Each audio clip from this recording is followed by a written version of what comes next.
नमस्कार मित्रों, मैं प्रशांत सर पीएस क्लासेस से आप सभी का स्वागत करता हूं। और आज हम लोग चाइल्ड डेवलपमेंट का अर्थात सीडीपी का पहला टेस्ट सीरीज करने जा रहे हैं। तो आप सभी लोग ऑनलाइन आ जाइए और मैं ये सीडीपी का ऑनलाइन टेस्ट सीरीज शुरू करने जा रहा हूं। किसी भी एग्जाम की सफलता के लिए जो टेस्ट सीरीज होती है बहुत ही मायने रखती है। तो चलिए हम लोग यहां पहले क्वेश्चन के सफर में चलते हैं। लीजिए, पहला क्वेश्चन स्क्रीन पे दिख रहा है। निम्न में से कौन सा अधिगम के पठार का कारण नहीं है, बताइए। बहुत अच्छा, आप लोगों ने कहा। आप लोगों का जो जवाब आया कि विद्यालय का सहयोग जो सर है इसका कोई प्रभाव नहीं पड़ता है। चलिए गाइस, तो जब ये कंफर्म हो गया पहला, दूसरे क्वेश्चन की तरफ चलते हैं। ये रहा स्क्रीन पे दूसरा क्वेश्चन। अधिगम अनुभव और प्रशिक्षण के परिणाम स्वरूप व्यवहार में परिवर्तन है, यह कथन किसने दिया था या किसके द्वारा दिया गया? जवाब बताइए, क्या होगा इसका जवाब? आप लोगों ने जो जवाब दिया बिल्कुल सही है, गेट्स। चलिए अगले क्वेश्चन की तरफ चलते हैं गाइस। ये लाइव टेस्ट चल रहा है। अगले क्वेश्चन को लेते हैं। ये रहा थर्ड नंबर क्वेश्चन। स्टैनफोर्ड बीने परीक्षण मापन करता है व्यक्तित्व का, पढ़ने की क्षमता का, बुद्धि का, उपयुक्त में से कोई नहीं। बहुत सही जवाब आपने कहा कि सर इसमें से बुद्धि का। चलिए नेक्स्ट क्वेश्चन की तरफ चलते हैं। अगला क्वेश्चन ये रहा आपकी स्क्रीन पे। अंतर्मुखी व बहिर्मुखी व्यक्तित्व का वर्गीकरण किसने किया? अंतर्मुखी व बहिर्मुखी व्यक्तित्व का वर्गीकरण किसने किया, बताइए गाइस। आपका जवाब यहां पर आया कि सर युंग ने किया। किसने किया था? युंग ने किया था। तो ऑप्शन बी हमारा यहां पे करेक्ट होता है। चलिए इस पढ़ने पढ़ाने के सफर में अगले क्वेश्चन की तरफ चलते हैं। ये रहा क्वेश्चन। बच्चों के सामाजिक विकास को प्रभावित करने वाले कारक हैं आर्थिक तत्व, सामाजिक परिवेशजन्य तत्व, शारीरिक तत्व या वंशानुगत तत्व। आपका जवाब ये रहा, बहुत अच्छा, सामाजिक परिवेशजन्य तत्व। चलिए इस पढ़ने पढ़ाने के सफर को आगे लेते हैं और नेक्स्ट क्वेश्चन ये रहा आपके स्क्रीन पे। निम्न में से कौन सा एक शारीरिक विकास का एक प्रमुख नियम है? आपका जवाब आया मित्रों, ये अनियमित विकास का नियम। अनियमित विकास का नियम। चलिए नेक्स्ट क्वेश्चन की तरफ चलते हैं। ये रहा क्वेश्चन नंबर 7। निम्नलिखित में से कौन सा विकास का सिद्धांत नहीं है? अनुकूलित प्रत्यावर्तन का सिद्धांत, निरंतर विकास का सिद्धांत, परस्पर संबंध का सिद्धांत, समान प्रतिमान का सिद्धांत, बताइए गाइस। आपका जवाब बहुत ही सही आया। यहां पे ये ऑप्शन हमारा सही होता है, अनुकूलित प्रत्यावर्तन का सिद्धांत। चलिए नेक्स्ट टेस्ट सीरीज में लेते हैं। अगला इसमें हम क्वेश्चन लेते हैं। विकास के परिणाम स्वरूप नवीन विशेषताएं व नवीन योग्यताएं प्रकट होती हैं, यह कथन किसका है, बताइए। यह कथन किसका है, बताइए गाइस। आपका जवाब आया कि सर बहुत अच्छा परफॉर्मेंस है, हरलाख। बहुत अच्छा परफॉर्मेंस है। आपका जवाब आया कि सर हरलाख। चलिए गाइस नेक्स्ट क्वेश्चन की तरफ हम लोग चलते हैं। ये रहा स्क्रीन पे अगला क्वेश्चन, क्वेश्चन नंबर 9। बताइए, मूल प्रवृत्तियों को 14 प्रकार से किसने वर्गीकृत किया है? मूल प्रवृत्तियों को 14 प्रकार से किसने वर्गीकृत किया है? बहुत अच्छा, बहुत अच्छा। ये जवाब आपका आया कि सर मैकडूगल। मैकडूगल ने मूल प्रवृत्तियों को 14 प्रकार से वर्गीकृत किया है। अगला क्वेश्चन लीजिए, क्वेश्चन नंबर 10। किसी दूसरी वस्तु की अपेक्षा एक वस्तु पर चेतना का केंद्रीकरण अवधान है, यह कथन है, बताइए गाइस, ये किसका कथन है? ये जो कथन है डबलिन का है। किसका कथन है? डबलिन का। चलिए नेक्स्ट क्वेश्चन की तरफ चलते हैं। क्वेश्चन नंबर 11, निम्नलिखित में से कौन सा सीखने के मुख्य नियम में शामिल नहीं है? निम्नलिखित में से कौन सा सीखने के मुख्य नियमों में शामिल नहीं है, बताइएगा इस। तो इसमें से तत्परता का नियम तो है, अभ्यास का नियम है, प्रभाव का नियम है, कौन सा नहीं है? बहुत सही आपका जवाब आया कि सर बहु अनुक्रिया का नियम। चलिए मित्रों अगले क्वेश्चन की तरफ चलते हैं। यहां पे रहा स्क्रीन पे क्वेश्चन नंबर 12, 12 वर्ष से 16 वर्ष के बच्चों के लिए हिंदी के लिए डॉक्टर एस जलोटा ने कौन सा परीक्षण प्रतिपादित किया है, बताइएगा इस। कौन सा परीक्षण प्रतिपादित किया है? आपका जवाब आया कि सर यहां पर बी ऑप्शन बिल्कुल सही होगा, साधारण मानसिक योग्यता परीक्षण। अगले क्वेश्चन की तरफ चलते हैं। ये रहा अगला क्वेश्चन आपका, बुद्धि के द्विकारक सिद्धांत का प्रतिपादन किसने किया था? बुद्धि के द्विकारक सिद्धांत का प्रतिपादन किसने किया था, बताइएगा इस। यहां पे जो ऑप्शन हमारा सही होता है स्पीयरमैन, जो ऑप्शन सही होता है स्पीयरमैन। चलिए इस लाइव टेस्ट को आगे ले चलते हैं, अगले क्वेश्चन पे चलते हैं। क्वेश्चन नंबर नेक्स्ट, निम्नलिखित में से कौन सा युग्म सही नहीं है?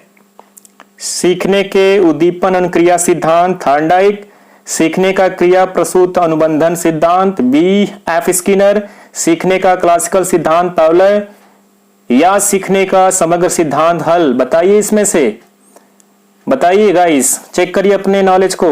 यहां पे जो ऑप्शन आपका आता है वो ऑप्शन है सीखने का समग्र सिद्धांत हल, ये मैचिंग नहीं कर रहा है। चलिए क्वेश्चन नंबर अगले पे चलते हैं। इनमें से किसका नाम सुजान शास्त्र के पिता से जुड़ा है? इनमें से किसका नाम सुजान शास्त्र के पिता से जुड़ा है, बताइए। क्रो एंड क्रो, गाल्टन, रास, वुडवर्थ। वुडवर्थ कौन है, बताइएगा इस। बहुत सही आपका ऑप्शन कि सर यहाँ पे जो ऑप्शन हमारा सही होता है गाल्टन, जो ऑप्शन हमारा सही होता है गाल्टन। सुजान शास्त्र के पिता के नाम से किसे जाना जाता है, तो वो है गाल्टन। चलिए इस पढ़ने पढ़ाने के सफर को आगे बढ़ाते हैं और नेक्स्ट क्वेश्चन लेते हैं। ये रहा क्वेश्चन स्क्रीन पे, ग्रंथियों के आधार पर व्यक्तित्व के विभिन्न प्रकारों की चर्चा किसने की है? क्रैस्मर, युंग, कैनन, स्प्रिंजर। बताइएगा इसमें। ये रहा जवाब आपका कैनन। कौन था? कैनन। चलिए आपकी स्क्रीन पे अगला क्वेश्चन ये रहा, बताइए। सृजनात्मकता मौलिक परिणामों को अभिव्यक्त करने की मानसिक प्रक्रिया है, यह कथन है कोल व ब्रूस का, ड्वेहल का, बताइएगा इस किसका है? डीहान का या क्रो एंड क्रो का। बहुत अच्छा ऑप्शन, बहुत अच्छा परफॉर्मेंस लाइव आप लोगों का चल रहा है। ये रहा crow and crow, crow and crow.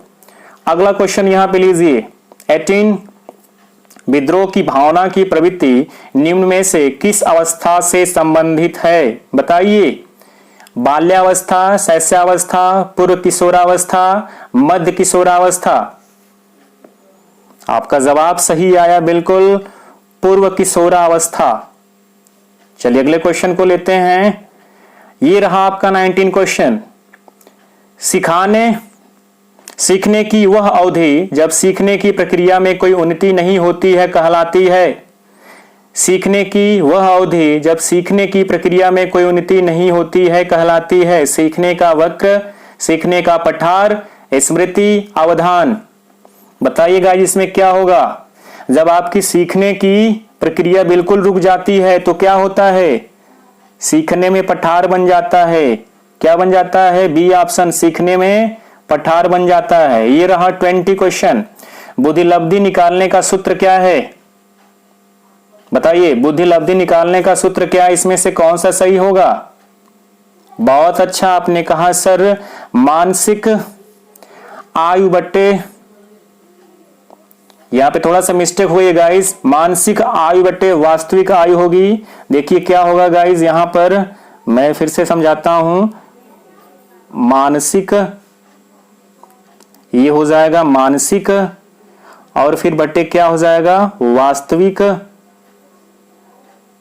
बटे क्या हो जाएगा वास्तविक, और गुणे में यहां पर 100 हो जाएगा, गुणे में क्या हो जाएगा 100 हो जाएगा। तो गाइज ये सही होता है, थोड़ी सी इसमें पीपीटी में दिक्कत थी। अगला क्वेश्चन लेते हैं 21।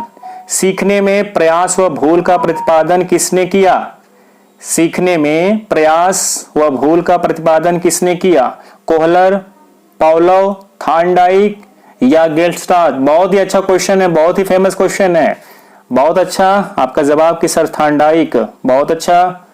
चलिए नेक्स्ट क्वेश्चन लेते हैं, ये रहा आपकी स्क्रीन पे। सामान्य संयुक्त कोशिका में गुणसूत्रों के जोड़े होते हैं 22, 23, 24, उपयुक्त में से कोई नहीं। आपका जवाब ये हुआ कि सर ऑप्शन बी 23।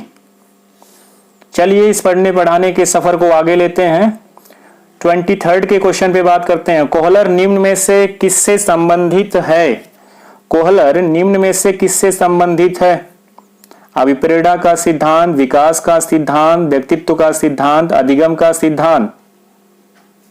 बहुत अच्छा आपका ऑप्शन रहा, ऑप्शन ये रहा अधिगम का सिद्धांत, ऑप्शन ये रहा डी अधिगम का सिद्धांत।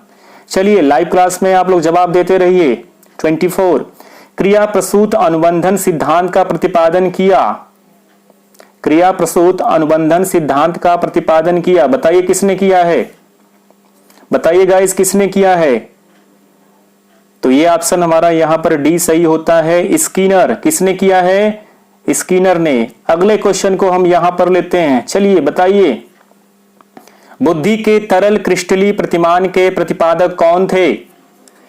बुद्धि के तरल क्रिस्टलीय प्रतिमान के प्रतिपादक कौन थे? Cattle, Thorndike, Vernon, Skinner? यहां पे जवाब पहला हमारा सही होता है कैटल, पहला जवाब सही होता है कैटल। चलिए अगले क्वेश्चन को हम यहां पर लेते हैं, ये रहा 26। शिक्षण हेतु मानसिक उद्वेलन प्रतिमान का प्रयोग निम्न में से किसके सुधार हेतु किया जाता है? शिक्षण हेतु मानसिक उद्वेलन प्रतिमान का प्रयोग निम्न में से किसके सुधार हेतु किया जाता है? बताइए गाइस। समझ, अनुप्रयोग, सृजनात्मकता, समस्या समाधान? आप लोगों का परफॉर्मेंस बहुत अच्छा चल रहा है। ये रहा सी सृजनात्मकता, ये रहा सी सृजनात्मकता। अगले क्वेश्चन को देखते हैं 27। गोलमैन निम्न में से किससे संबंधित हैं? पहला सामाजिक बुद्धि, दूसरा संवेगात्मक बुद्धि, तीसरा आध्यात्मिक बुद्धि, चौथा सामान्य बुद्धि। ये रहा आपका ऑप्शन। अब की बार आखिरी बार, बहुत ही अच्छा आप लोग यहां पर परफॉर्मेंस दिखा रहे हैं, संवेगात्मक बुद्धि। अगला क्वेश्चन लेते हैं, निम्नलिखित में कौन शेष से भिन्न है? अधिगम के लिए अधिगम का सिद्धांत, समान अवयवों का सिद्धांत, ड्राइव रिडक्शन सिद्धांत, सामान्यीकरण का सिद्धांत? बहुत अच्छा, ये रहा ऑप्शन हमारा सी ड्राइव रिडक्शन सिद्धांत। अगले क्वेश्चन को लेते हैं, संज्ञानात्मक संप्राप्ति का न्यूनतम स्तर है ज्ञान, बोध, अनुप्रयोग, विश्लेषण? यहां पर ऑप्शन जो हमारा आ रहा है, ये ऑप्शन हमारा ए है ज्ञान, ए है ज्ञान। और टेस्ट सीरीज का आखिरी क्वेश्चन यहां पर है, बताइए गाइस। एक बालक जो साइकिल चलाना जानता है, मोटर बाइक चलाना सीख रहा है, यह उदाहरण होगा क्षैतिज अधिगम अंतरण का, ऊर्ध्व अधिगम अंतरण का, द्विपार्श्विक अधिगम अंतरण का, या कोई भी अधिगम अंतरण का नहीं? बताइए, बताइए गाइस। चलिए आपका ऑप्शन जो यहां पर आया बहुत सही, आपने कहा ऊर्ध्व अधिगम अंतरण का। तो ये हमारी सीडीपी की फर्स्ट टेस्ट सीरीज थी। फिर अगली टेस्ट सीरीज आपको नेक्स्ट डे मिलेगी।